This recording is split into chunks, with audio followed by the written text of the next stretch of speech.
Hi,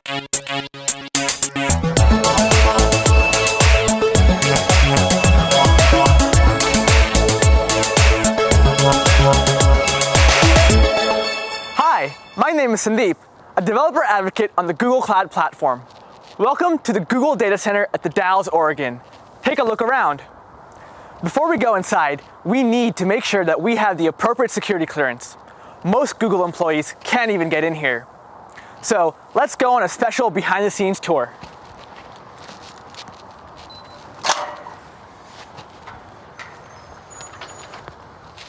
I'm here with Noah from the Site Reliability Engineering team. Noah, can you tell us a little bit more about the SRE role at Google? Yeah, SREs write and maintain the software systems designed to keep our services running. So what happens if one of these systems goes down?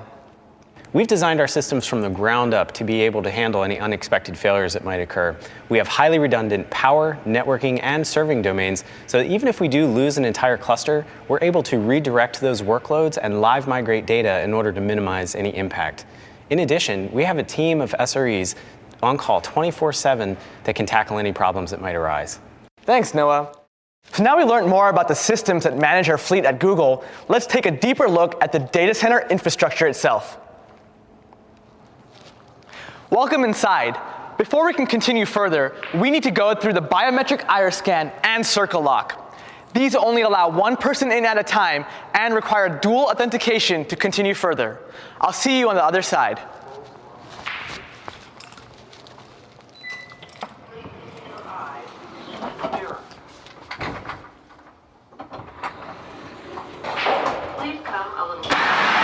Welcome to the data center floor.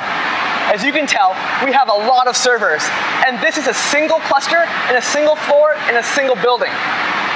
Managing all of these servers on a global scale is quite a challenge.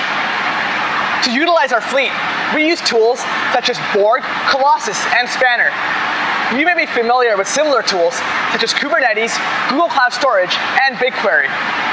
Now, these tools allow Google engineers and cloud customers to more easily manage infrastructure, allowing everyone to build innovative and scalable applications.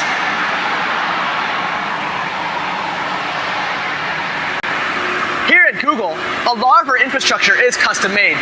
This gives us the flexibility and performance we need to run all of our services at scale.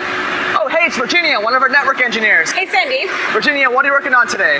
Today I'm working with Hardware Ops to expand this data center network to deploy additional machines in this building. Our fleet is constantly growing to support new capacity for Google products and our cloud customers. That sounds like a lot of work to be constantly adding capacity around the globe. Well, we've designed our network so that this kind of capacity growth isn't very hard. Jupyter, our current data center network technology, is a hierarchical design using software-defined networking principles. So just like with our servers, we abstracted away the specific details of our network and can manage them like they're software programs and data. Abstracting seems to be a common theme here at Google. I've also noticed a lot of fiber running in our data centers. That's right.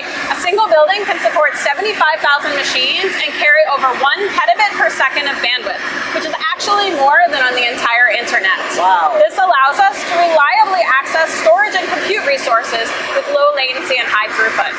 So how is this data center connected to all our other data centers around the globe? Google runs V4, our own private, highly efficient backbone network, which is actually growing faster than our internet-facing network. It connects all our data centers together and allows services to efficiently access resources in any location. Nice. I finally know what all this Google Fiber is really used for. Thanks, Virginia. No problem. So now you've seen all the compute and networking horsepower required to run your workloads in the cloud. Let's take a look at where your data is safely and securely stored. Let's go.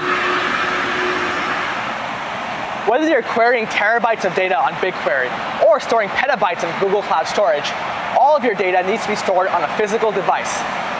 Our data center infrastructure allows us to access our storage quickly and securely. At our scale, we need to handle hard drive and SSD failure on a daily basis. While your data is replicated and safe, we need to destroy or recycle used hard drives so no one can access your data. From the time a disk is removed from a server to the time it's decommissioned, we maintain a very strict chain of custody. The disks are completely wiped and then destroyed in a huge shredder. Let's go shred some hard drives.